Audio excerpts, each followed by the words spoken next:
नमस्कार, स्वागत है आप सभी का कंपटीशन एकेडमी के डिजिटल एप्लीकेशन प्लेटफॉर्म पर। मैं हूं श्री पांडे, रायपुर ब्रांच से। आज मैं आपके लिए फिर से लेकर आया हूं कंप्यूटर एमसीक्यू का पार्ट 6। इसके पहले मैंने आपको कई पार्ट्स में 5 पार्ट्स तक के वीडियो प्रोवाइड कराए हैं। आज हम आगे बढ़ने वाले हैं और कंप्यूटर के विषय में चर्चा करने वाले हैं। ये जो एमसीक्यूज़ मैं आपके लिए प्रोवाइड कर रहा हूँ, ये हमारी किताब कंप्यूटर विशिष्ट परिचय वस्तुनिष्ठ प्रकार की जो हमारी किताब है उस किताब से बिलोंग करती है। ये सारे प्रश्न उसी किताब से हैं। साथ ही जो भी कॉन्सेप्ट्स मैं आपको बताता हूँ वो हमारे किताब कंप्यूटर विशिष्ट परिचय के कॉन्सेप्ट्स होते हैं। चलिए आगे बढ़ते हैं और आज चर्चा करते हैं हमारे कंप्यूटर के एमसीक्यू पर। बढ़ते हैं आगे। और आज मैंने बहुत सारे क्वेश्चंस आपके लिए यहाँ से लेकर आए हैं अलग अलग टॉपिक से। सबसे पहला क्वेश्चन है, हाइपरलिंक पर लिखे टेक्स्ट जो गाढ़े नीले रंग के दिखाई देते हैं उन्हें कहा जाता है। ठीक है, ऑप्शन है हमारे पास hypertext, hyper string, bold text, link text.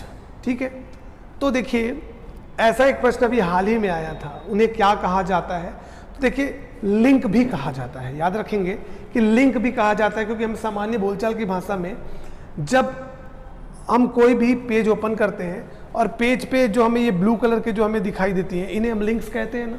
ठीक है, ये जो आपको दिखाई दे रहे हैं लिंक, इन लिंक पर लिखे हुए जो टेक्स्ट है ना इन्हें आप हाइपर टेक्स्ट कह सकते हैं। ठीक है, हाइपर टेक्स्ट समझते हैं। हाइपर लिंक पर लिखे टेक्स्ट जो गाढ़े नीले रंग के दिखते हैं उन्हें कहा जाता है। तो आंसर यहाँ पर होगा क्या हमारा, उन्हें कहा जाता है हाइपर टेक्स्ट। ठीक है, हाइपर टेक्स्ट कहा जाता है। सामान्य बोलचाल की भाषा में हाइपरलिंक पर लिखे टेक्स्ट जो गाढ़े नीले रंग के दिखाई देते हैं उन्हें कहा जाता है ना। ठीक है, ये पूछा गया है। तो ये कहा जा रहा है आपको कि यहाँ पर जो गाढ़े नीले रंग के जो लिखे दिखाई दे रहे हैं उन्हें क्या कहा जाता है। ठीक है, तो इन गाढ़े नीले रंग के लिखे हुए टेक्स्ट को ही हाइपर टेक्स्ट कहा जाता है और इन लिंक्स को हाइपर लिंक कहा जाता है। ठीक है, जैसे कि देखते हैं, hypertext is the text which contains link to other text, जो अदर टेक्स्ट के लिंक को अपने अंदर में कंटेन करके रखता है। The term was consigned by Ted Nelson के द्वारा 1965 में ये जो टर्म है पहली बार क्या किया गया था, कहा गया था। कौन सा शब्द, हाइपर टेक्स्ट। ठीक है, परंतु वहीं पर अगर हाइपर मीडिया कहा जाए, hyper media is a term used for a hyper text which is not contained to be the text. It can include graphic, video and sounds also. ठीक है, तो हाइपर टेक्स्ट क्या है, जो सामान्य टेक्स्ट को कंटेन करके रखेगा, और हाइपर मीडिया जो है वो टेक्स्ट के अलावा आपका ग्राफिक्स, वीडियो और साउंड्स को भी अपने अंदर में इंक्लूड करके रखेगा। ठीक है कि नहीं। चलिए अगले क्वेश्चन की तरफ आगे बढ़ते हैं। हमारा प्रश्न है, सुमेलित नहीं है remote login telnet protocol, file transfer FTP protocol, error free delivery data link layer और मेल सेंडिंग टीसीपी आईपी। ठीक है, तो देखिए यहां पर जो आपको दिखाई दे रहे हैं ये वो वर्क है और साथ में यहां पर उनके प्रोटोकॉल्स और एक लेयर का नाम लिखा हुआ है। आपको यहां पर ये बताना है कि कौन सा सुमेलित नहीं है। तो देखिए यहां पर इसके लिए हमको ओएसआई मॉडल को एक बार थोड़ा सा समझना पड़ेगा। ओएसआई मॉडल क्या है, इंटरनेट को कनेक्ट करने के लिए एक काल्पनिक मॉडल जो है ओएसआई मॉडल कहलाता है कि एक इंटरनेट किन किन लेयर से मिलकर कनेक्ट होता है। तो 7 काल्पनिक लेयर बनाए गए हैं। सबसे पहला लेयर फिजिकल लेयर, दूसरा डेटा लिंक लेयर, तीसरा नेटवर्क लेयर, चौथा ट्रांसपोर्ट लेयर, पांचवा सेशन लेयर, प्रेजेंटेशन लेयर और एप्लीकेशन लेयर।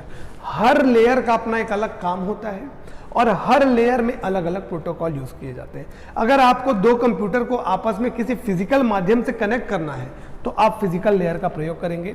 और फिजिकल लेयर में जैसे कि यहाँ पर प्रोटोकॉल लिखा हुआ है इथरनेट प्रोटोकॉल। इथरनेट प्रोटोकॉल का मतलब है कि 2 कंप्यूटर को फिजिकली आप इथरनेट केबल के माध्यम से जोड़ देंगे तो इथरनेट प्रोटोकॉल होगा। ठीक है, वहीं पर बात करते हैं नेटवर्क लेयर की।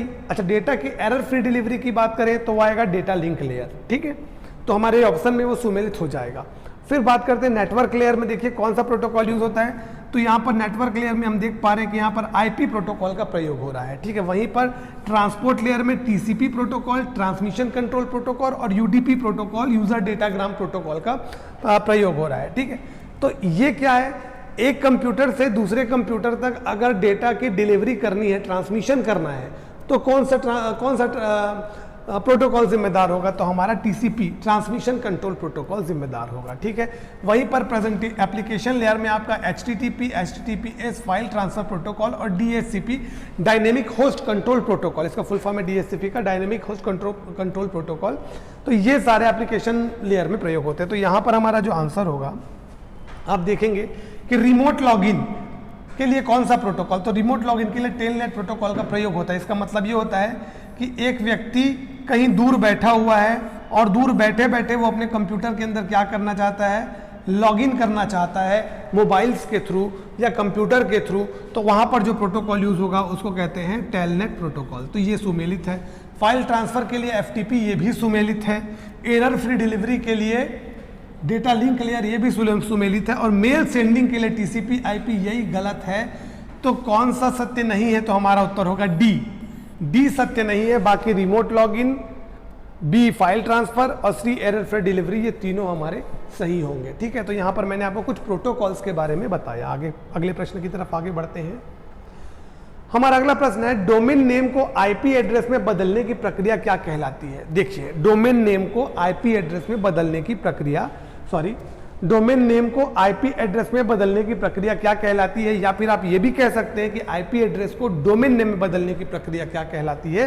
तो हमारा आंसर होगा, वो कहलाती है डोमेन नेम रिजोल्यूशन। देखिए, आप इतने सारे आईपी एड्रेसेस हैं, क्या आप सारे आईपी एड्रेसेस मुंह ज़बानी याद रख सकते हैं क्या? नहीं रख सकते। तो एक डीएनएस सर्वर बनाया गया है, डोमेन नेम एक सर्वर बनाया गया है, DNS server, domain name system, DNS full form होगा DNS, domain name system.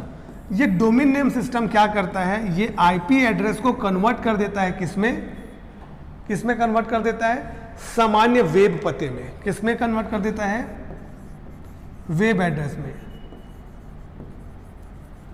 Web address में कन्वर्ट करेगा। कौन करेगा, डीएनएस।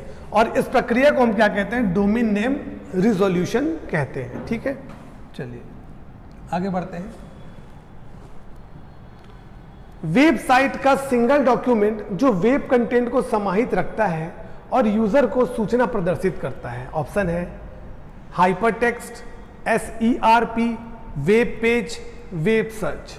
बात कह रहा है वेबसाइट का सिंगल डॉक्यूमेंट, ठीक है।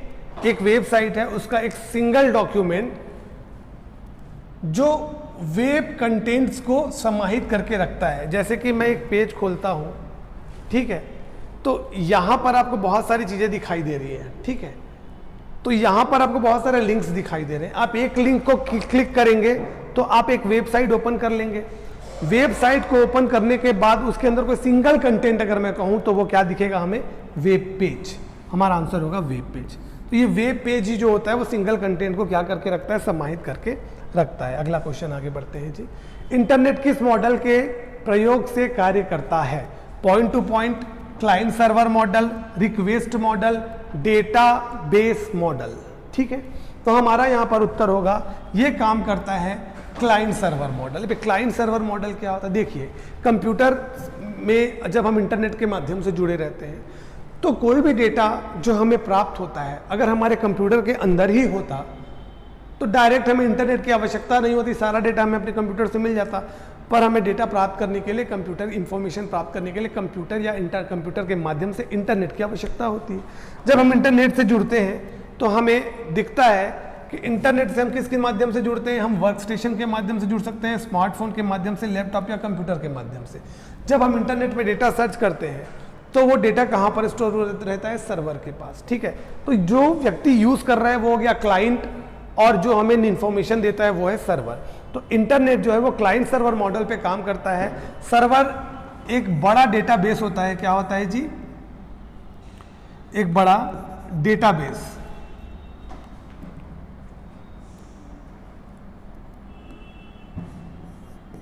डेटाबेस, ठीक है। ये डेटाबेस अपने अंदर बहुत सी फाइल्स को कंटेन करके रखता है। इसके अंदर आपको बहुत से वीडियोस मिलेंगे, आपको ऑडियोस फाइल मिलेंगी, इसके अंदर आपको बहुत से PDF मिलेंगे, इसके अंदर आपको बहुत से टेक्स्ट फाइल मिलेगी, इसके अंदर आपको बहुत से वेब साइट्स मिलेंगे। तो मतलब कि बहुत सी चीज़ें आपको इसके अंदर में मिलेंगी और जो क्लाइंट रिक्वेस्ट करता है किससे, सर्वर से, और सर्वर उन्हें क्या देता है, रिस्पॉन्ड करता है उन डेटा को। ठीक है, तो ये आप समझिएगा। चलिए आगे बढ़ते हैं अगले प्रश्न। हाँ, आंसर क्या हो गया हमारा, क्लाइंट सर्वर मॉडल। आगे बढ़ते हैं। बीट्स का तात्पर्य है binary data, binary trees, basic integrated technique, binary digits. तो बीट का अर्थ होता है जी बाइनरी डिजिट्स, याद रखिएगा। और बाइनरी डिजिट्स में कौन से आते हैं जी, 0 आएगा या 1 आएगा। सिर्फ ये 2 ही होते हैं जिन्हें हम क्या कहते हैं, बाइनरी। ठीक है, नेक्स्ट। कौन सा वेब ब्राउजर माइक्रोसॉफ्ट कॉर्पोरेशन द्वारा विकसित किया गया है? ऑप्शन है हमारे पास क्रोम, इंटरनेट एक्सप्लोरर, ओपेरा और सफारी। ठीक है, तो इनमें से ये सहायक ग्रेड 3 सेक्रेटरीट 2021 से पूछा गया था, आंसर होगा इंटरनेट एक्सप्लोरर जो है ये माइक्रोसॉफ्ट का वेब ब्राउजर है। याद रखेंगे कौन सा, इंटरनेट एक्सप्लोरर। वहीं पर अगर मैं क्रोम कहता हूं तो क्रोम किसका है जी, गूगल का है, गूगल का वेब ब्राउजर। ठीक है, क्रोम। चलिए आगे बढ़ते हैं। SERP क्या है? Search engine results program, search engine results provider, search engine result page, search engine resource program. CG Vyapam RI 2017 में ये प्रश्न पूछा गया है। ठीक है, तो हमारा उत्तर इसमें से होगा सर्च इंजन रिजल्ट्स पेज। क्या होता है सर्च इंजन रिजल्ट्स पेज? जब कोई यूजर कीवर्ड सर्च करता है किसमें, वेब ब्राउजर में। जैसे ये वेब ब्राउजर है, इस वेब ब्राउजर में मैं सर्च करता हूं CG व्यापम। सर्च करते साथ जो मैंने सर्च किया वो क्या कहलाया, एक टर्म कहलाया। वो टर्म क्या है, की फ्रेज। उसे कीवर्ड या की फ्रेज कहेंगे। अब इसके बाद मुझे यहां पर बहुत सारे लिंक्स दिखाई दे रही हैं। ये जो लिंक्स है ये हमारा सर्च इंजन रिजल्ट पेज है। ये क्या है जी, सर्च इंजन रिजल्ट पेज। जो लाइन से हमें लिंक्स दिखाई दे रही हैं ये सर्च इंजन रिजल्ट पेज है। इसमें सर्वाधिक क्लिक हुआ लिंक सबसे टॉप में हमें दिखाई देता है। ठीक है, पर कभी कभी क्या होता है कि जो लोग अपना पेड प्रमोशन करते हैं उनकी लिंक पहले दिखाई देती है। तो हमारा आंसर यहां पर क्या था, search engine result page. Normal आप कीवर्ड टाइप करेंगे, उसके बाद जो पेड प्रमोशन होते हैं ना, जनरली पेड प्रमोशन आपको गूगल में जिन्होंने पेड किया होगा वो प्रमोशन पेड किए हुए लिंक्स पहले दिखाई देंगे आपको। उसके बाद आपको जो सर्वाधिक क्लिक किए हुए लिंक्स भी दिखाई देंगे। तो ये सर्च इंजन रिजल्ट पेज ये होता है। ये क्या कि क्लाइंट ने जो रिक्वेस्ट किया सर्वर के पास, सर्वर ने सर्च इंजन के माध्यम से खोज की और उससे संबंधित सारे डेटा के लिस्ट, उसके इंफॉर्मेशन की लिस्ट उसके कंप्यूटर में ला के रख दी। वही कहलाता है सर्च इंजन रिजल्ट पेज। ठीक है, आगे बढ़ते हैं। मॉडेम से तात्पर्य है modern demodulation, mobile demodulation, modulator demodulator, modern demodulator. Answer होगा मॉड्यूलेटर डीमॉड्यूलेटर। ठीक है, मॉड्यूलेटर डीमॉड्यूलेटर। मॉडेम एक हार्डवेयर डिवाइस है जिसके बिना आप इंटरनेट का प्रयोग नहीं कर सकते कंप्यूटर में। ठीक है, क्योंकि ये एक डिवाइस है जो कि आपके घर में आने वाले इंटरनेट कनेक्शन को आपके कंप्यूटर से जोड़ने का कार्य करते हैं। साथ ही इसका कार्य ये है कि ये एनालॉग सिग्नल को डिजिटल सिग्नल में और डिजिटल सिग्नल को एनालॉग सिग्नल में कन्वर्ट करने का कार्य करती है। ठीक है, आपके घर में एक लाइन आएगी। ये जो लाइन आपको दिखाई दे रही है ये लाइन बाहर के खंभे से आपके घर में आई हुई है। फिर इसका ये सिंगल लाइन एक डिवाइस में लग रहा है। ये डिवाइस कहला रहा है आपका मॉडेम। ठीक है, मॉडेम से एक पोर्ट से एक वायर निकलता है और वो चला जाता है पे कंप्यूटर में। इस तरीके से आप इंटरनेट को जोड़ते हैं। आजकल मॉडेम प्लस राउटर साथ में आने लगा है। ठीक है, और चलिए अगले प्रश्न की तरफ आगे बढ़ते हैं। वायरस के विषय में क्या असत्य है? ऑप्शन नंबर 1, यह हार्डवेयर को खराब करता है। दूसरा, यह सॉफ्टवेयर को खराब कर सकता है। तीसरा, कंप्यूटर की क्रियाविधि को प्रभावित कर सकता है। और अगला, वायरस किसी फाइल से अटैच होकर उसके डेटा को डिलीट कर सकता है। तो ये हमारे पास ऑप्शन है। ठीक है, 1 2 3 4। अब बताइए, आप खुद सोचिए। देखिए, यह सॉफ्टवेयर को खराब कर सकता है। हम जानते हैं कि वायरस एक पीस ऑफ कोड होता है। ठीक है, जो कि किसी दूसरे प्रोग्राम के साथ खुद को अटैच कर सकता है। तो स्वाभाविक सी बात है, अगर ये सॉफ्टवेयर के साथ अटैच होगा तो सॉफ्टवेयर को खराब कर सकता है। ये ऑप्शन हमारा सत्य हो जाता है। कंप्यूटर की कार्यविधि को प्रभावित कर सकता है, हाँ बिल्कुल, अगर वायरस किसी फाइल को इन्फेक्ट करेगा तो कंप्यूटर की कार्यविधि प्रभावित होगी। वायरस किसी फाइल से अटैच होकर उसके डेटा को डिलीट कर सकता है। तो ओवरराइट वायरस एक ऐसा वायरस है जो किसी फाइल के साथ अटैच होता है और उसके अंदर के डेटा को डिलीट कर देता है। तो ये भी ध्यान रखना है कि हाँ कर सकता है। यह हार्डवेयर को खराब करता है। यही हमारा क्या होगा, उत्तर होगा, यही असत्य होगा, क्योंकि वायरस जो है वो हार्डवेयर को प्रभावित नहीं कर सकता, वो सिर्फ सॉफ्टवेयर को प्रभावित करता है। ठीक है, ये हमको ध्यान में रखना है। चलिए आगे बढ़ते अगले प्रश्न की तरफ। एक वायरस हमारे कंप्यूटर सिस्टम में ईमेल के माध्यम से पहुंच सकता है, पर वह तब तक नहीं प्रभावशाली होता जब तक उसे खालिस्तान नहीं किया जाता। ऑप्शन है scan, B open and execute, C debug और डी रीस्टोर। तो याद रखें, हमारे सिस्टम में अगर वायरस आता है ईमेल के माध्यम से या किसी मैसेज के माध्यम से, और वो कोई एक फाइल है, मान लेते उस फाइल का नाम ABC है, जब तक इस फाइल को मैं डबल क्लिक करके क्या नहीं करूँगा, ओपन नहीं करूँगा, तब तक वो वायरस हमारे सिस्टम में नहीं फैलेगा। जैसे ही ओपन करूँगा उसके बाद हो सकता है ये किसी अन्य फाइल BCD नाम की फाइल के साथ अटैच हो जाए और इस फाइल को इन्फेक्ट कर दे। तो हमारा आंसर होगा ओपन और एग्जीक्यूट। अब ये स्कैन शब्द क्या आता है? स्कैन का काम करता है एंटीवायरस सॉफ्टवेयर। जब एंटीवायरस सॉफ्टवेयर हमारे सिस्टम में इंस्टॉल रहता है, हम कोई भी बाहरी secondary hard disk drive, secondary pen drive, secondary device जैसे कि पेन ड्राइव, CD या एक्सटर्नल हार्ड डिस्क को जब उसमें अटैच करते हैं कंप्यूटर के साथ में, तब स्कैन का प्रोसेस होता है जिसमें वायरस को की खोज की जाती है। किसके माध्यम से की जाती है खोज? और वो की जाती है एंटीवायरस सॉफ्टवेयर के माध्यम से। चलिए आगे बढ़ते हैं अगले प्रश्न की तरफ। वायरस की विशेषता नहीं है। क्या विशेषता नहीं है? पहला, यह किसी भी प्रोग्राम के साथ खुद को अटैच कर सकता है। हाँ बिल्कुल, वायरस ओपन होने के बाद किसी भी फाइल के साथ खुद को अटैच कर सकता है। दूसरा, कुछ वायरस स्वयं की कॉपी सॉफ्टवेयर है। ये लिखा है, उसको थोड़ा सुधार लेंगे। कुछ वायरस स्वयं की कॉपी बनाते हैं। ठीक है, हाँ, कुछ वायरस स्वयं की कॉपी बनाते हैं, जैसे कि पॉलीमॉर्फिक वायरस। पॉलीमॉर्फिक वायरस स्वयं की कॉपी बनाता है। देखिए, नोट करते जाएंगे। देखिए, क्लास के बीच में जो बातें मैं बोल रहा हूँ बहुत महत्वपूर्ण बातें हैं, आप नोट करते चलेंगे साथ साथ। पॉलीमॉर्फिक वायरस एक ऐसा वायरस है जो स्वयं की कॉपी तो बनाता है, पर कॉपी बनाने के बाद हर बार अपने कोड को एनक्रिप्ट कर लेता है, अपने कोड को चेंज कर लेता है।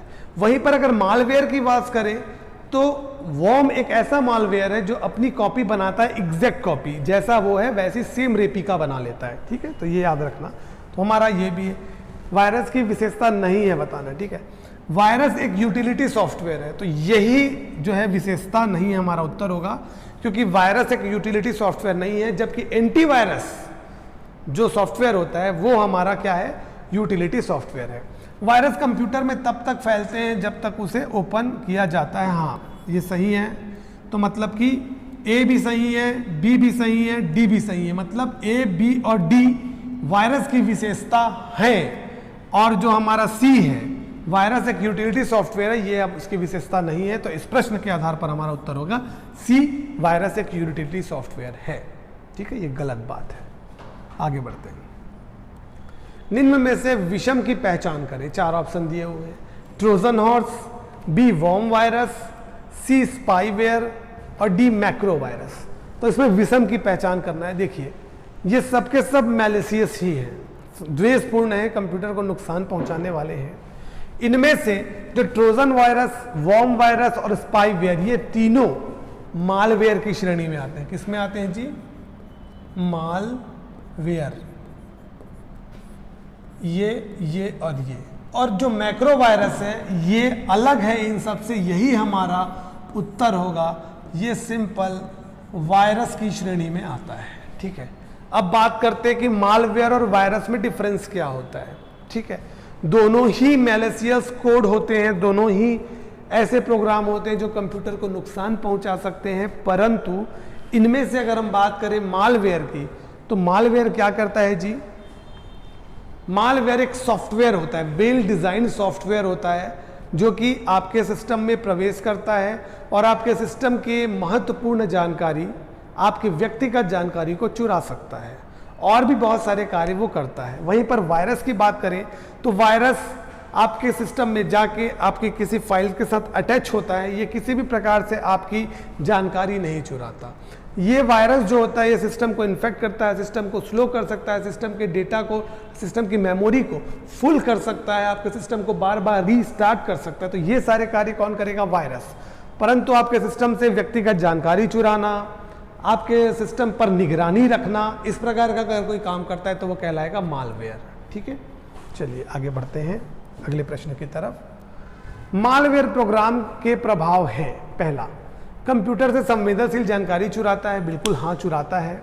कंप्यूटर की मेमोरी की सही स्थिति व आकार को नहीं बताता। बिल्कुल, अगर हमारे सिस्टम में मालवेयर आ गया है तो वो मालवेयर हमारे सिस्टम की मेमोरी फुल नहीं भी होगी तो भी वो उसे फुल बताता है। ठीक है, कई बार ऐसा होता है, मोबाइल्स में भी देखने को मिलता है और कंप्यूटर्स में भी, कि जगह तो पूरी रहती है पर हमको ऐसा लगता है कि वो फुल हो गई जगह। ठीक है कि नहीं?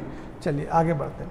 बूट टाइम को बढ़ाता है। बूट टाइम को बढ़ाना मतलब कि कंप्यूटर चालू करते समय कंप्यूटर को ऑन होने के बाद पूरा स्क्रीन ओपन होने में हमें समय लगता है, बार बार वहाँ पर बफरिंग जैसा एक विंडो घूमते रहता है, तो मतलब बूटिंग टाइम हमारा बढ़ जाता है। तो ये भी सही है।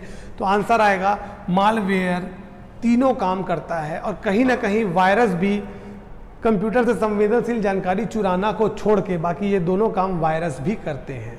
कंप्यूटर की मेमोरी की सही स्थिति व आकार को नहीं बताना, ये वायरस का भी काम है, और बूट टाइम को बढ़ाना ये भी वायरस का काम है, अगर वायरस से आपका कंप्यूटर इन्फेक्ट हो गया है तो।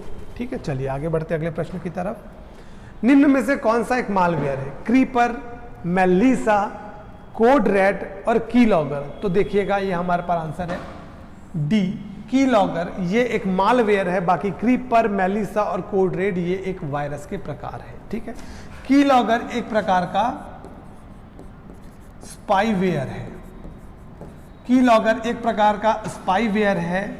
ये क्या करता है? ये एक ऐसा प्रोग्राम है, मान लेते हैं कोई व्यक्ति आपके कंप्यूटर में स्पाईवेयर डालता है, कीलॉगर डालता है, तो जब वो आपके सिस्टम में ईमेल के माध्यम से या पेन ड्राइव के माध्यम से कीलॉगर भेजता है तो वो कीलॉगर आपके कंप्यूटर में बैकग्राउंड में, ये बैकग्राउंड में रन होने लगता है और आपको पता भी नहीं चलेगा ये बैकग्राउंड में रन हो रहा है। और ये क्या काम करता है? कीबोर्ड के माध्यम से जो भी की आप प्रेस करेंगे उस की को ये चुपचाप क्या कर लेता है? रिकॉर्ड कर लेता है। चुपचाप इसे क्या कर लेगा? की को ये रिकॉर्ड कर लेगा और रिकॉर्ड करने के बाद में आपको जिस भी व्यक्ति ने कीलॉगर डाला है उसे सेंड कर देगा, जिससे कि आपने जो भी चीज़ टाइप किया है वो उस तक पहुंच जाएगा। तो ये होता है हमारा कीलॉगर। ठीक है, चलिए आगे बढ़ते हैं। यूजर द्वारा भेजे गए डेटा पैकेट्स को प्राप्तकर्ता तक पहुंचने के पहले चुरा लेना कहलाता है स्पूफिंग, स्निफिंग, स्पूलिंग, स्मर्फिंग। देखिए ये कहलाता है स्निफिंग, पैकेट स्निफिंग भी कहा जाता है। ठीक है, स्निफिंग। इस पे स्पूफिंग, स्पूलिंग और स्मर्फिंग के विषय में मैंने कंप्यूटर सिक्योरिटी वाला वीडियो, वायरस वाला वीडियो आपके लिए एमसीक्यू में डाला हुआ है, आप वो देख सकते हैं, आपको क्लियर समझ में आ जाएगा कि क्या क्या ये चीज़ें होती हैं। स्निफिंग क्या होता है? देखिए, यूजर द्वारा भेजे गए डेटा पैकेट्स को प्राप्तकर्ता तक पहुंचने के पहले ही चुरा लेना। एक व्यक्ति है, कोई डेटा सेंड करने वाला है, किसी व्यक्ति के पास ये है सेंडर, ये है रिसीवर, ये कोई डेटा पैकेट सेंड कर रहा है सेंडर से रिसीवर तक। इस डेटा पैकेट्स को रिसीवर तक पहुंचने के पहले ही किसी हैकर वर्सन के द्वारा, किसी हैकर के द्वारा चुरा लेना, यह कहलाता है पैकेट स्निफिंग। अब यहां पर ये देखिएगा, चुरा लेने का ये मतलब नहीं होता कि भाई चुरा लिए तो ये चीज़ इस तक नहीं पहुंच पाएगी, ये इस तक भी पहुंचती है। तो यहाँ पर थोड़ा सा हम हमारे प्रश्न को और चेंज करके ये कह सकते हैं कि यूजर द्वारा भेजे गए डेटा पैकेट को प्राप्तकर्ता तक पहुंचने के पहले ही रिकॉर्ड कर लेना या उसकी कॉपी बना लेना, ये कहलाता है पैकेट स्निफिंग। ठीक है, तो उत्तर होगा हमारा बी, स्निफिंग। अगले प्रश्न की तरफ आगे बढ़ते हैं। कंप्यूटर पेरिफेरल के बीच डेटा का स्थानांतरण संभव है। MSI के द्वारा, SCSI के द्वारा, CMOS के द्वारा, नन ऑफ दिस, तो हमारा आंसर होगा बी। SCSI का फुल फॉर्म होता है small computer system interface. Small computer system interface, ये एक पोर्ट्स होते हैं SCSI पोर्ट, ठीक है। SCSI small computer system interface is used to connect and communicate between computers and peripheral devices such as hard disk drives, tape drives, CD DVD, scanners. SCSI was originally developed as both a protocol और parallel physical interface. ये protocol के रूप में भी develop किया गया है और फिजिकल डिवाइस के रूप में भी डेवलप किया गया है। कौन सा? SCSI। तो ये जो पीछे में कंप्यूटर के पीछे में पोर्ट्स लगे होते हैं ना, जिन पोर्ट्स के माध्यम से हम किसको जोड़ते हैं, जिन पोर्ट्स के माध्यम से, वायर के माध्यम से हम प्रिंटर हो गया, आपका स्कैनर हो गया, इसे हम जोड़ते हैं ना, तो ये कहलाता है हमारा computer small computer system interface SCSI। याद रखिएगा, ये प्रश्न जो है आज पिछले पेपर में भी पूछा जा चुका है और आने वाले पेपर में पूछे जाने की संभावनाएं बनती है। निम्न विकल्पों में से एक समूह में एंटीवायरस सॉफ्टवेयर के अलावा सर्च इंजन को समाहित किया हुआ है, ठीक है। यह प्रश्न मैंने इसलिए समाहित किया ताकि आपको यहां से एंटीवायरस सॉफ्टवेयर के नाम याद हो जाए, ठीक है कि नहीं। ऑप्शन है Norton, McAfee, Avast, Avira, Net Protector, AVG, Kaspersky, Panda, Google, Bing, Bit Defender, F Secure, Trend Micro, Norton और एवीजी। तो यहां पर देखिएगा, ये जो गूगल और ये बिंग है, यही दोनों जो है क्या है, हमारे सर्च इंजन है। तो निम्न विकल्पों में से एक समूह ने एंटीवायरस सॉफ्टवेयर के अलावा सर्च इंजन को समाहित किया हुआ है, तो ये गूगल और बिंग जो है ये हमारे सर्च इंजन है। तो इस प्रश्न से आप ये याद रख लीजिएगा कि कौन कौन से सॉफ्टवेयर एंटीवायरस सॉफ्टवेयर हैं, ठीक है। तो देखते हैं, नॉर्टन, मैकफी, अवस्ट, टवायरा। क्या? Norton, McAfee, Avast, Avira, Net Protector, Kaspersky, Panda, और यहां पर है बिट डिफेंडर। इसके बाद F Secured, Trend Micro, Norton और एवीजी, ये सब के सब हमारे क्या हैं, एंटीवायरस सॉफ्टवेयर है। नाम याद रखिएगा जी, पेपर में प्रश्न पूछता है सिंपल कि इनमें से कौन सा एंटीवायरस सॉफ्टवेयर है, इनमें से कौन सा सर्च इंजन है, तो आप नाम याद रखेंगे तो आप इन चीज़ों को अच्छे से बना पाएंगे, इन प्रश्नों को, ठीक है। चलिए आगे प्रश्न, अगले प्रश्न की तरफ आगे बढ़ते हैं। SEO का मतलब है search engine operation, search entry optimisation, search engine optimisation, CG Vyapam HCAG में ये प्रश्न पूछा गया था। आंसर है सर्च इंजन ऑप्टिमाइजेशन। तो सर्च इंजन ऑप्टिमाइजेशन क्या है? तो देखिए, अपनी वेबसाइट की क्वालिटी को इंप्रूव करना क्या कहलाता है? सर्च इंजन ऑप्टिमाइजेशन कहलाता है। मतलब कि आप चाहते हैं कि कोई व्यक्ति आपके वेबसाइट को टाइप करे तो सबसे टॉप में आपका ही वेबसाइट का लिंक दिखे, ऐसा आप चाहते हैं, तो उसके लिए आपको करना पड़ता है सर्च इंजन ऑप्टिमाइजेशन, ठीक है। Search engine optimisation, SEO stands for a search engine optimisation. In simple term, SEO means the process of improving your website to increase its visibility on Google, ठीक है। अपने वेबसाइट की visibility को बढ़ाने के लिए आप जो भी चीज अप्लाई करते हैं अपने वेबसाइट्स पे, वो कहलाता है सर्च इंजन ऑप्टिमाइजेशन। आप गूगल के अंदर जाके या गूगल का सर्वर के अंदर जाके कुछ ऐसा नहीं कर सकते कि आपका वेबसाइट अप हो जाए, या आप उसे पैसे पे करके, आप एक बार पैसे पे करके कुछ एडवर्टीजमेंट दे करके अपना पेज अप करा सकते हैं गूगल के माध्यम से, परंतु आप उसको हैक करके नहीं कर सकते। तो उसके लिए आपको अपने सिस्टम में कुछ करना पड़ेगा, अपनी वेबसाइट में कुछ ऐसे फीचर्स डालने पड़ेंगे, कुछ ऐसे सर्चेस, ऐसे कंटेंट्स डालने होंगे कि वो बार बार क्लिक हो और वो टॉप में रहे। तो वो कहलाता है हमारा क्या? सर्च इंजन ऑप्टिमाइजेशन, ठीक है। नेक्स्ट प्रश्न की तरफ आगे बढ़ते हैं। एंटीवायरस के अलावा और कौन सा प्रोग्राम है जो कंप्यूटर के अंदर अनधिकृत प्रवेश को रोकता है? अनधिकृत प्रवेश का मतलब होता है एक व्यक्ति है, उस व्यक्ति ने अपने कंप्यूटर में अपना ID पासवर्ड डाल के रखा हुआ है, वही जब आएगा ID पासवर्ड डालेगा तो कंप्यूटर ओपन होगा, पर उसके अलावा कोई दूसरा व्यक्ति आके गलत पासवर्ड डालेगा तो कंप्यूटर तो ओपन होने से रहा। तो ऐसी सिचुएशन में कौन है जो अनधिकृत प्रवेश से रोकता है? तो ऑप्शन है FireWire, fire window, firewall, fireware, answer होगा हमारा फायरवॉल। फायरवॉल एक सॉफ्टवेयर और हार्डवेयर का कॉम्बिनेशन होता है जो हमारे सिस्टम में आने वाले किसी भी अनधिकृत यूजर को हमारे सिस्टम में प्रवेश करने से रोकता है। साथ ही साथ देखिए, याद रखिएगा, फायरवॉल ना वायरस को नहीं रोकता। फायरवॉल जो रहता है वो कोई फॉरेन एजेंट हमारे सिस्टम में आ रहा है, उसको ऐसा कोई व्यक्ति है जो गलत पासवर्ड बार बार टाइप कर रहा है, उसे रोकने का प्रयास करेगा। परंतु अगर कहेंगे पेन ड्राइव से आने वाले किसी वायरस को रोक दे तो नहीं, उसके लिए एंटीवायरस सॉफ्टवेयर है।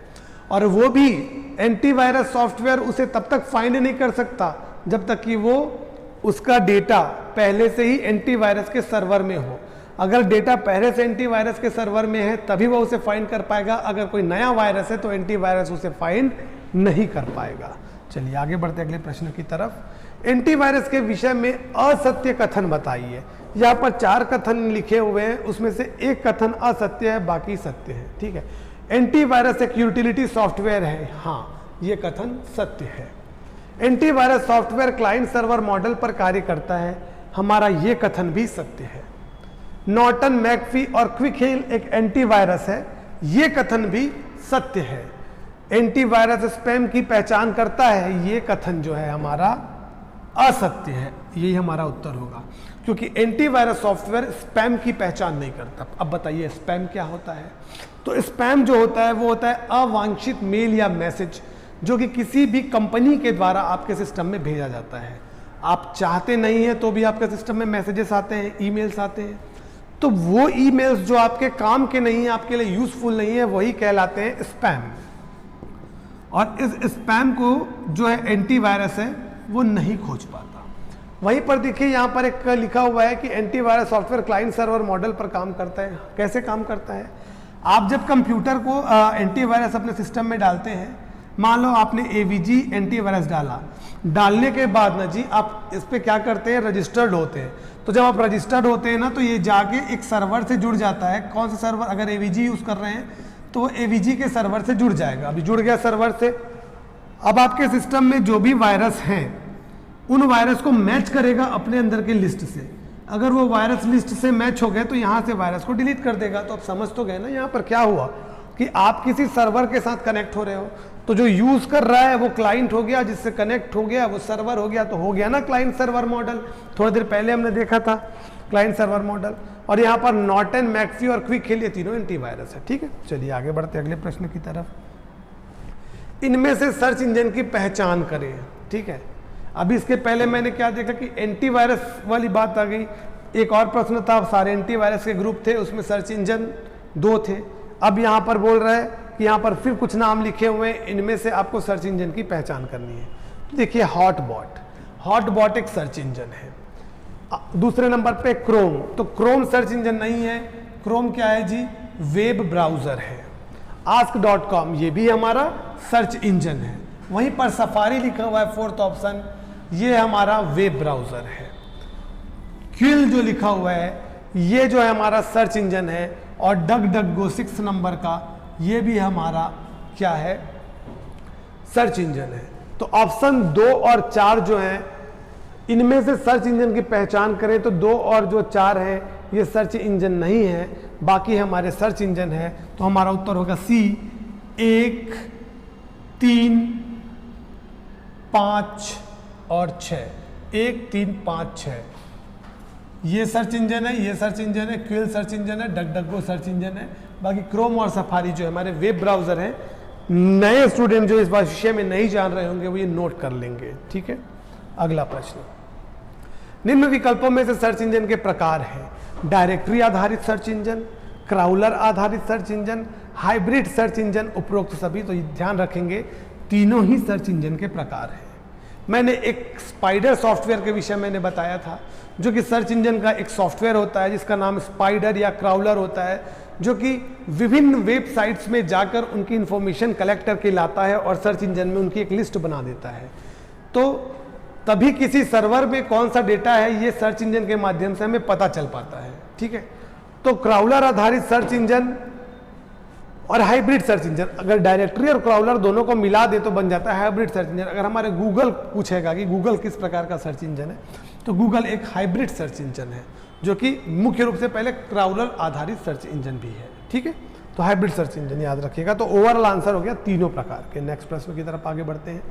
डोमेन नेम को आईपी एड्रेस में बदलने की प्रक्रिया क्या कहलाती है? सेम एक क्वेश्चन हो चुका है, तो क्या था? Domain name resolution. अगला प्रश्न, किसी डोमेन के द्वारा इंटरनेट में दिया गया वह स्पेस जहां यूजर अपनी फाइल स्टोर करके रख सकता है उसे कहते हैं HDD, SSD, क्लाउड या कैच। तो देखिए, हार्ड डिस्क ड्राइव है, ये हमारी सेकेंडरी स्टोरेज डिवाइस है, हमारे कंप्यूटर में स्टोर की जाती है। तो HDD मतलब हार्ड डिस्क ड्राइव, ये कंप्यूटर के अंदर रहती है। SSD सॉलिड स्टेट ड्राइव, ये भी हमारे कंप्यूटर के अंदर रहती है, कंप्यूटर कैबिनेट के अंदर रहती है। ये भी स्टोरेज डिवाइस है, सेकेंडरी स्टोरेज डिवाइस है, इलेक्ट्रॉनिक प्रकार की स्टोरेज डिवाइस है। वहीं पर हार्ड डिस्क जो है वो मैग्नेटिक स्टोरेज डिवाइस है, सेकेंडरी स्टोरेज डिवाइस है। अब बात करते हैं कैश मेमोरी, ये प्राइमरी स्टोरेज डिवाइस है और ये भी हमारे कंप्यूटर के अंदर रहती है। तो HDD, SSD और कैच ये तीनों कंप्यूटर के अंदर रहती है। तो बच क्या गया? क्लाउड। यही क्लाउड हमारा उत्तर होगा। किसी डोमेन के द्वारा इंटरनेट में दिया गया वह स्पेस जहां यूजर अपनी फाइल स्टोर करके रख सकता है उसे कहते हैं क्लाउड कहते हैं। जैसे कि गूगल, आपके पास गूगल है आपके मोबाइल में, आपके गूगल में आपने देखेंगे कि आपको 15 GB का स्पेस उसने दिया हुआ है। आप उस स्पेस में अपने फोटो स्टोर करके रख सकते हैं। तो ये उसी स्पेस की बात कर रहा है, इसे कहते हैं हम लोग क्लाउड। ठीक है, अगर वो 15 GB स्पेस भर जाता है, उसके बाद आपको आगे और क्या करना पड़ता है? परचेस करना पड़ता है स्पेस। तो ये ध्यान रखेंगे कि किसी भी डोमेन के द्वारा इंटरनेट में दिया गया स्पेस जहां आप अपनी फाइल स्टोर करते हैं वो कहलाता है क्लाउड। अगले प्रश्न की तरफ आगे बढ़ते हैं। यूजर के कंप्यूटर से किसी फाइल का सर्वर के डेटाबेस में जाकर स्टोर होना क्या कहलाता है? ठीक है, यूजर के कंप्यूटर से किसी फाइल का सर्वर के डेटाबेस में स्टोर होना। ए है यूजर का कंप्यूटर, इसमें एक तो फोटो, अब ये फोटो जाके स्टोर होने वाला है सर्वर में। सर्वर कह लो या इसको कह लो क्लाउड में या कह लो सर्वर में। ये फोटो यहां से निकल के जाएगा यहां और यहां पर स्टोर होगा। इसका क्या मतलब? अपलोड। क्या होगा जी? अपलोड। ऑप्शन है अपलोड, डाउनलोड, पेजिंग, डिबगिंग। तो आंसर होगा अपलोड।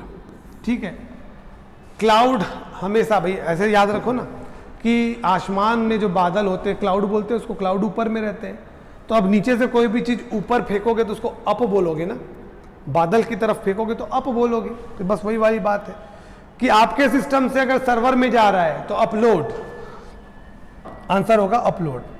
अगला क्वेश्चन, इंटरनेट फाइल सर्वर से किसी फाइल का कंप्यूटर में आकर स्टोर होना। उल्टा कर दो, यहां पर अपलोड था, सर्वर से किसी फाइल का कंप्यूटर के सिस्टम में आना, तो वो क्या कहलाएगा? डाउनलोड। तो हमारा उत्तर क्या होगा यहाँ पर? डाउनलोड। तो अपलोड और डाउनलोड हमने यहाँ पर देखा। चलिए आगे बढ़ते हैं अगले प्रश्न की तरफ। इनमें से क्या ईमेल पते में उपयोग नहीं किया जा सकता? अंडरस्कोर का निशान, @ का निशान, स्पेस का निशान, डॉट का निशान। तो जैसे मैं यहाँ पर ईमेल आईडी लिखता हूँ, यहाँ पर मैं लिखता हूँ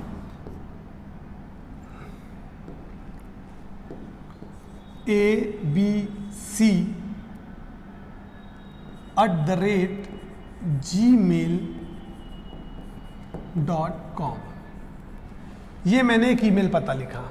ठीक है, मैं एक और ईमेल लिखता हूँ abc_xyz@gmail.com। ठीक, मैं एक और एड्रेस लिखता हूँ abc.xyz@gmail.com। मैं एक और लिखता हूँ abcd_xy@gmail.com। ठीक, अब देखिए यहां पर एकदम सही ईमेल एड्रेस लिखा गया है। मैंने यहां पर अंडरस्कोर का प्रयोग किया, अंडरस्कोर का निशान तो बिल्कुल प्रयोग किया जा सकता है, ये भी सही है। मैंने यहां abc.xyz लिखा, ये भी सही है, ठीक है। अगर @ का निशान लगाते हैं, ये लगता है ये भी सही है। परंतु अगर मैं कहता हूं स्पेस देना, तो हम स्पेस नहीं दे सकते, स्पेस दे के नहीं लिख सकते, ये हमारा गलत हो जाएगा। तो उत्तर क्या है जी, इनमें से क्या ईमेल पते में उपयोग नहीं किया जा सकता, स्पेस उपयोग नहीं किया जा सकता, ये ध्यान रखेंगे। नेक्स्ट, बड़ा ही सामान्य सा प्रश्न है।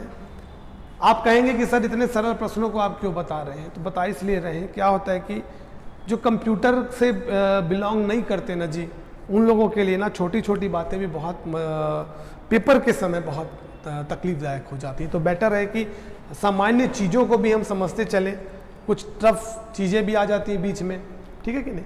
किसी भी URL की शुरुआत होती है प्रोटोकॉल से, सब डोमेन से, डोमेन नेम से, डोमेन एक्सटेंशन से। तो मैं लिखता हूँ एक URL लिखता हूँ, ठीक है, https://www.google.com, ये मैंने लिखा।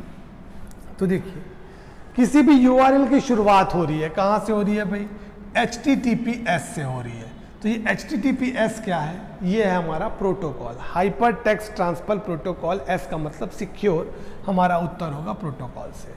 इसके बाद जो आता है वो आता है हमारा www, उसको बोल सकते हो आप सब डोमेन, ठीक है। उसके बाद आ गया google.com, तो उसमें से जो गूगल नाम है ये कहला गया हमारा डोमेन, मतलब ये हो गया हमारा C, ये हो गया हमारा B, ये हो गया हमारा A, मतलब ये ऑप्शन में जो लिखे हैं वो है ये, और लास्ट में .com लिखा हुआ है, ये हमारा डोमेन एक्सटेंशन, और ये हो गया हमारा D। तो ये ABCD लिखा हुआ है। अगर प्रश्न में आ जाए कि सबसे अंत में क्या होता है, तो दो चीजें हो सकती हैं, या तो डोमेन एक्सटेंशन हो सकता है, या इसके आगे जो भी हमारा नेक्स्ट पेज का पाथ होगा, फाइल का पाथ होगा, वो फाइल का पाथ आगे हो सकता है, ठीक है। तो हमारा उत्तर है क्या यहाँ पे, प्रोटोकॉल से। अगला प्रश्न देखते हैं जी, IPv4 एड्रेस के विषय में कौन सा कथन असत्य है, ठीक है। दो प्रकार के IP एड्रेस होते हैं, IPv6 और IPv4। यहाँ पर IPv4 की बात हो रही है। IPv4 एड्रेस 4 पार्ट का स्ट्रिंग में होते हैं, ठीक है। पहले मैं IP एड्रेस लिख देता हूं यहाँ पर ध्यान दीजिएगा, 192.112.112.001, ये मैंने एक IP एड्रेस लिख दिया, ठीक है। कुछ भी मैंने एक ऐसे ही जनरली कुछ भी इसका कोई मतलब नहीं, मैंने लिख दिया। अब देखिए IPv4 IP एड्रेस जो होता है ना, वो 4 पार्ट स्ट्रिंग होता है। ये पहला पार्ट, ये दूसरा पार्ट, ये तीसरा पार्ट, ये चौथा पार्ट, 4 पार्ट का स्ट्रिंग होता है। तो ये कथन हमारा सत्य है, हमको बताना है कौन सा असत्य है, ठीक है। IPv4 हेक्साडेसिमल नंबर सिस्टम का प्रयोग करता है। क्या यहाँ पर आपको हेक्साडेसिमल नंबर दिखाई दे रहे हैं क्या? नहीं दिखाई दे रहे हैं। अगर दिखाई दे रहे होते तो ये 12 जो रहता वो 12 नहीं दिखाई दे रहा होता आपको, क्योंकि हेक्साडेसिमल नंबर सिस्टम में 10, 11, 12, 13, 14, 15 इसको कहा जाता है A, B, C, D, E और F, ठीक है। तो अगर यहाँ पर 12 दिखाई देता और 12 की जगह में आपको C दिखाई देता, तब आप कहते कि हाँ भाई हेक्साडेसिमल नंबर सिस्टम का प्रयोग करता है। पर यहाँ पर ये IP एड्रेस जो है IPv4 हेक्साडेसिमल का प्रयोग नहीं करता, ये कथन हो गया हमारा सत्य, ही होगा हमारा उत्तर। अगला देखते हैं, IPv4 डेसिमल नंबर सिस्टम में लिखा जाता है। तो हाँ लिखा जाता है, लिख दिया है हमने, ये भी सही है। IPv4 एड्रेस में प्रत्येक स्ट्रिंग को डॉट के निशान से अलग किया जाता है। देखो डॉट लगाए हैं, हाँ किया जाता है। तो भाई सारे ऑप्शन हमारे सही है, किसको छोड़ के? बी को छोड़ के। तो बी ही हमारा असत्य है और यही हमारा उत्तर होगा। आज के जितने भी क्वेश्चन मैंने लिए हैं उसमें सब में असत्य है वाले ज़्यादा हैं, थोड़ा ध्यान दीजिएगा, ठीक है। सत्य मत मान लीजिएगा। इनमें से कौन सा एक वैध IP एड्रेस है?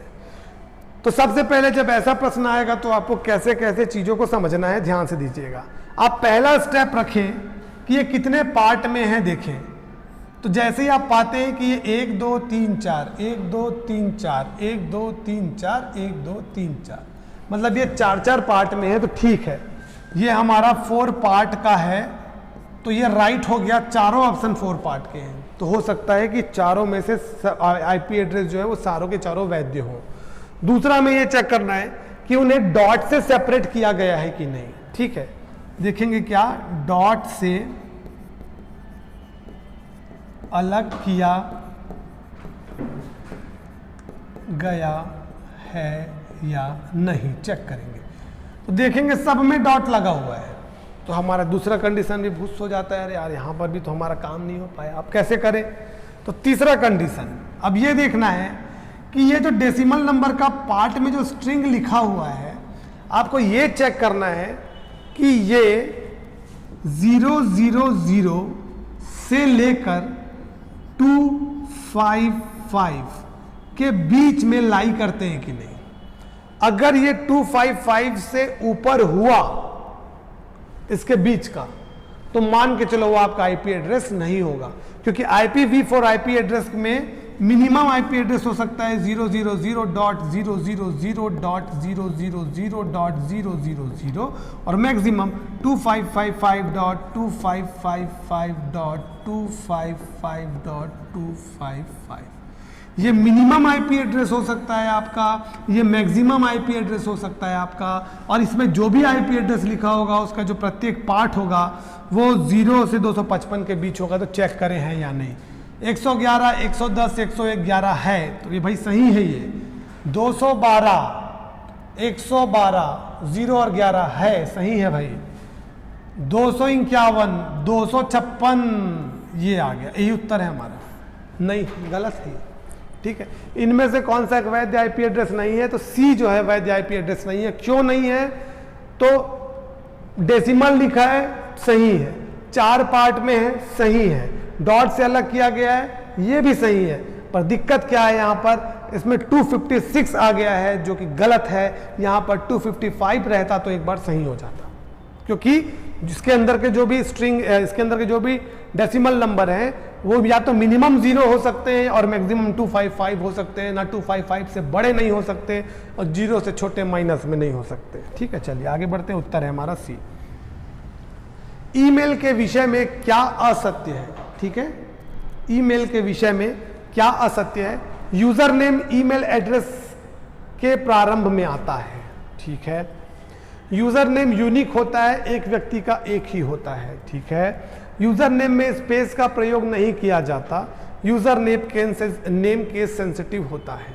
ठीक है, कौन सा असत्य है? ठीक है, यूजर नेम केस सेंसिटिव होता है जी, यही क्या हो गया है हमारा असत्य है, क्योंकि यूजर नेम केस सेंसिटिव अब नहीं होता। ठीक है, यूजर नेम ईमेल एड्रेस के प्रारंभ में होता है, ये एकदम सच्चाई है। अगर मैं लिखता हूं abc@gmail.com, तो इसका प्रारंभ में जो नाम होगा वो ना यूजर नेम ही तो होगा, और यूजर नेम यूनिक होता है। एक ईमेल आईडी से का एक ही व्यक्ति के पास एक ही ईमेल आईडी के उसी नाम से एक ही ईमेल आईडी हो सकती है। एक से अधिक एक ही व्यक्ति के पास सेम नाम की 2 ईमेल आईडी नहीं हो सकती, तो मतलब वो तो यूनिक हो गया। दूसरा भी सही है। यूजर नेम में स्पेस का प्रयोग नहीं किया जाता, बिल्कुल नहीं कर सकते। जो भी नाम लिखोगे सीधा लिखोगे, बीच में स्पेस नहीं डालोगे। ईमेल में भी ऐसी है ना, पहले देखे थे कि स्पेस का प्रयोग नहीं कर सकते, तो ये भी सही हो जाता है हमारा। यूजर नेम केस सेंसिटिव, उसका ये मतलब है, पहले ना स्टार्टिंग में, बहुत पहले की बात है कि जब ईमेल भेजते थे तो ईमेल बनाया जाता था स्मॉल में, मतलब abc@gmail.com ऐसे ही बनाया हमने और ऐसे ही मेल भेज सकते थे। परंतु अब ऐसा नहीं है। अब आप अगर ABC को बड़ा abc@gmail.com लिखेंगे तो भी मेल क्या हो जाएगा आपका, सेंड हो जाएगा। तो हमारा उत्तर क्या होगा, यूजर नेम केस सेंसिटिव होता है। ये जो बात है हमारा क्या है जी, असत्य है। तो यही हमारा उत्तर होगा। अगले प्रश्न की तरफ आगे बढ़ते हैं। स्पष्ट करें कि निम्नलिखित में से कौन से कथन सही नहीं है। 2021 से असाइनमेंट 3 में क्वेश्चन पूछा गया था। कंपाइलर हाई लेवल भाषा कोड का मशीन कोड में अनुवाद करता है, सही काम है, हाँ सही है ये। एक ऑपरेटिंग सिस्टम प्रोग्राम का वह संग्रह होता है जो उपयोगकर्ता को एप्लीकेशन सॉफ्टवेयर चलाने की अनुमति देता है। दोनों ही ऑप्शन हमारे सही हैं। उत्तर होगा ए सही है और बी सही है।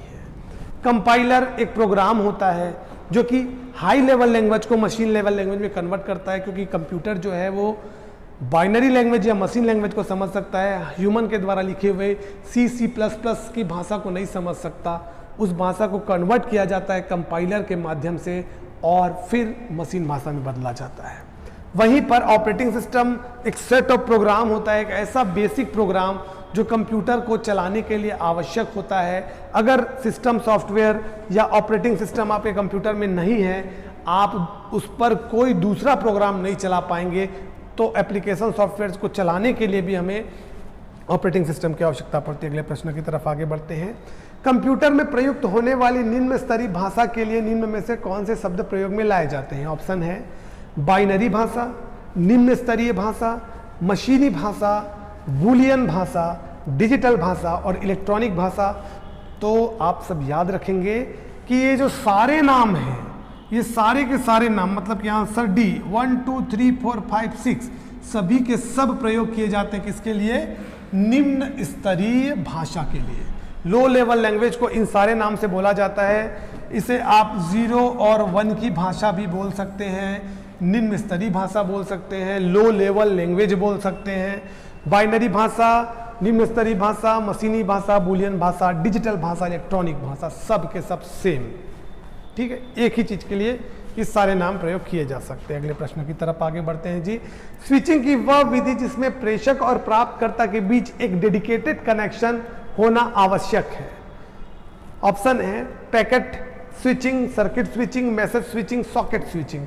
आंसर होगा जी सर्किट स्विचिंग। इस स्विचिंग में क्या होता है, जैसे कि दो लोगों के बीच डेडिकेटेड पाथ चाहिए। मतलब एक बंदे ने, जैसे एग्जांपल के तौर पे फोन को ले लो, मैंने फ़ोन लगाया, फ़ोन की रिंग जा रही है, आपको फ़ोन लगाया, आपके पास फ़ोन की रिंग जा रही है, घंटी बज रही, जैसे ही आपने फ़ोन उठाया, अब क्या हुआ जी, हम दोनों के बीच एक डेडिकेटेड पाथ बन गया ना। अब मैं हेलो बोलूँगा, आप हेलो बोलोगे, हम बात कर पाएंगे। तो ये जो कम्युनिकेशन का पाथ इस्टेब्लिश पहले हो जाए फिर कम्युनिकेशन हो, तो उसे कहते हैं सर्किट स्विचिंग। और वहीं पर बात करें पैकेट स्विचिंग की या मैसेज स्विचिंग की, इसमें स्टोर्ड एंड फॉरवर्ड का कंसेप्ट आता है। सेंडर मैसेज सेंड करेगा रिसीवर के पास, अगर रिसीवर अवेलेबल है तो मैसेज उस तक पहुंच जाएगा, परंतु ये मैसेज एक जगह से होकर गुजरेगा, वो कहलाएगा जगह सर्वर। ये मैसेज पहले सर्वर में स्टोर होगा, फिर जाएगा रिसीवर के पास। अगर रिसीवर रिसीव करने के लिए अवेलेबल नहीं है तो वो मैसेज सर्वर में स्टोर रहेगा। जब रिसीवर के पास अवेलेबिलिटी आएगी और ये मैसेज इसके पास पहुंच जाएगा। तो ये स्टोर एंड फॉरवर्ड का कंसेप्ट किस में होता है? पैकेट स्विचिंग और मैसेज स्विचिंग में। वहीं पर सर्किट स्विचिंग में पहले डेडिकेटेड पाथ बनता है, फिर डेटा का ट्रांसमिशन होता है जी। ठीक है, तो आंसर होगा सर्किट स्विचिंग। अगले प्रश्न की तरफ आगे बढ़ते हैं। डेटा प्रेषण की गति मापी जाती है बीट पर सेकंड में, किलो बाइट पर सेकंड में, मेगा बाइट पर सेकंड में, ऑल ऑफ द एबव। तो आंसर होगा हमारा ऑल ऑफ द एबव। क्यों? इंटरनेट की स्पीड तीनों में मापी जाती है ना जी। अगर स्पीड स्लो है तो बीट पर सेकंड, थोड़ा उससे ऊपर तो किलो बाइट पर सेकंड, और हाई स्पीड में तो मेगा बाइट पर सेकंड, एमबीपीएस जिसको बोलते हैं। और स्पीड बढ़ा दोगे तो बन जाएगा जीबीपीएस, और बढ़ा दोगे तो बन जाएगा टीबीपीएस। ठीक है, चलिए अगले प्रश्न की तरफ आगे बढ़ते हैं। अगर कोई बड़ी संस्था इंटरनेट कनेक्शन चाहती है तो वह निम्न में से किस कनेक्शन का प्रयोग करेगी जिससे उन्हें बिना नेटवर्क ट्रैफिक के तीव्र गति का इंटरनेट कनेक्शन मिल जाएगा? ऑप्शन है dial up connection, lease line connection, ADSL और आईएसडीएन। आईएसडीएन का फुल फॉर्म होता है इंटीग्रेटेड सर्विस डिजिटल नेटवर्क, लिख लेंगे। एडीएसएल का asynchronous digital subscriber link. Dial up तो डायल अप हो गया। और ये लिज लाइन कनेक्शन जो है, ये लिज लाइन कनेक्शन ही हमारा उत्तर है यहाँ पर। जब किसी कंपनी को इंटरनेट सर्विस प्रोवाइडर के द्वारा एक सिंगल लाइन उसकी कंपनी के लिए अलग से दे दी जाती है, जिससे कि वो बाहर के नेटवर्क से बचा रहता है और वो अच्छे से उस पर काम हो पाता है। जैसे कि कह लो एसबीआई की लाइन, एसबीआई की लाइन जो सार आपस में एक साथ जुड़ी हुई है, वो मेट्रोपॉलिटन एरिया नेटवर्क का मैन का एग्जाम्पल है, और वो आपस में लिज लाइन कनेक्शन से जुड़ी हुई है। उनका लाइन ही अलग है। उनको हमारे घर में, हमारे मोहल्ले में जो टावर से जो लाइन आई उससे उसको कोई मतलब नहीं, उनकी लाइन ही अलग है। तो याद रखिएगा इसका उत्तर हुआ क्या? Lease line. जब किसी कंपनी को प्राइवेट इंटरनेट सर्विस प्रोवाइडर के द्वारा लाइन दे दी जाती है तो उसको हम लिज लाइन कनेक्शन कहते हैं। ठीक है, अगले प्रश्न में आगे बढ़ते हैं। मॉडेम किन दो उपकरणों के मध्य जुड़ा होता है? ISP और कंप्यूटर, कंप्यूटर और यूजर, कंप्यूटर और मॉनिटर, CPU और मॉनिटर। आंसर होगा हमारा इंटरनेट सर्विस प्रोवाइडर और कंप्यूटर के मध्य क्या जुड़ा होता है? मॉडेम। हमने देखा था मॉडेम कुछ देर पहले। अगले प्रश्न की तरफ, सुमेलित नहीं है, FDM, TDM, WDM, DDM। ठीक है, तो DDM डेटा डिवीजन मल्टीप्लेक्सरी, ये गलत है हमारा, ये सुमेलित नहीं है, ये हमारा उत्तर होगा। वहीं पर FDM frequency division multiplexing, time division multiplexing और वेवलेंथ डिवीजन मल्टीप्लेक्सिंग, ये आपका सही है। यहां पर देखिए मल्टीप्लेक्सरी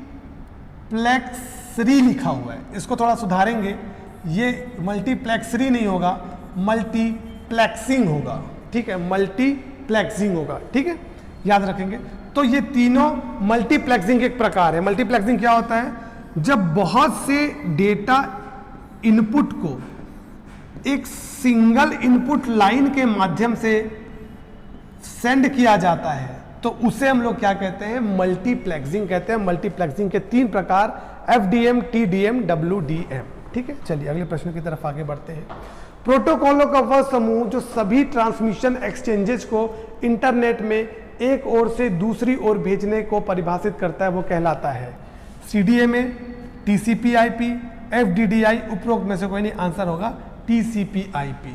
मैंने बताया था भी OSI मॉडल में डेटा को ट्रांसमिट करने के लिए TCP/IP मॉडल का हम क्या करते हैं? प्रयोग करते हैं। ठीक है, नेक्स्ट क्वेश्चन, कौन सा केबल लाइट बीम के रूप में आंकड़ों को प्रसारित करता है? Serial cable, fibre optics cable, coaxial cable, Ethernet cable. हमारा आंसर होगा fibre optics cable. Fibre optics cable पूर्ण आंतरिक परावर्तन के नियम का पालन करते हैं। महीन बारीक केबल रहती है और इस केबल के माध्यम से, इस केबल के अंदर जो सिग्नल है वो प्रकाश के माध्यम से गमन करता है। ठीक है, तो फाइबर ऑप्टिक्स केबल। वहीं पर सीरियल केबल की बात करते हैं तो सीरियल केबल के माध्यम से आप अपने कीबोर्ड और मॉनिटर को कंप्यूटर से जोड़ते हो। ईथरनेट केबल की बात करते हैं, ईथरनेट केबल के माध्यम से आप इंटरनेट के माध्यम से, इंटरनेट का जो कनेक्शन आपके घर में आता है उन कनेक्शन को आप जोड़ते हो। ठीक है, ईथरनेट केबल से आप लैन की कनेक्टिविटी करते हो, लैन कनेक्ट करते हो। ठीक है, वहीं पर कोएक्सियल केबल के माध्यम से भी आप कंप्यूटर्स को कनेक्ट करते हैं। Coaxial cable, Ethernet cable, fibre optics cable, ये एक गाइडेड मीडिया है, एक फिजिकल मीडिया है, एक फिजिकल वायर है जिसके माध्यम से आप दो कंप्यूटर्स को या एक से अधिक कंप्यूटर्स को आपस में कनेक्ट करते हो। ठीक है, अगला प्रश्न, खालिस्तान एक डिजिटल नेटवर्क पर संचार की एक बुनियादी इकाई होती है। Switch, router, data access point. Answer होगा डेटा पैकेट, क्योंकि डेटा पैकेट्स को ही आप सेंड करते हो इंटरनेट में एक माध्यम से दूसरे माध्यम में। ठीक है, आज की कथा को हम यहीं तक रखते हैं। इसके बाद मैं आपके लिए फिर से एक नया अगला MCQ का पार्ट लेकर आऊँगा। आज हमने बहुत से प्रश्न देखे, ये सारे प्रश्न हमारे किताब कंप्यूटर विशिष्ट परिचय के हैं। ठीक है, जो वस्तुनिष्ठ प्रकार का हमारा किताब है वहाँ से है। आपसे फिर से मुलाकात होगी हमारे अगली क्लास में। तब तक बने रहिए हमारे साथ, हमारे वीडियोस को लाइक करें, हमारे चैनल को सब्सक्राइब करें और अधिक से अधिक संख्या में जो वीडियोस हैं उसे आप शेयर करें। ठीक है, आपसे फिर से मुलाकात होगी हमारे अगली वीडियो में। तब तक के लिए नमस्कार, धन्यवाद।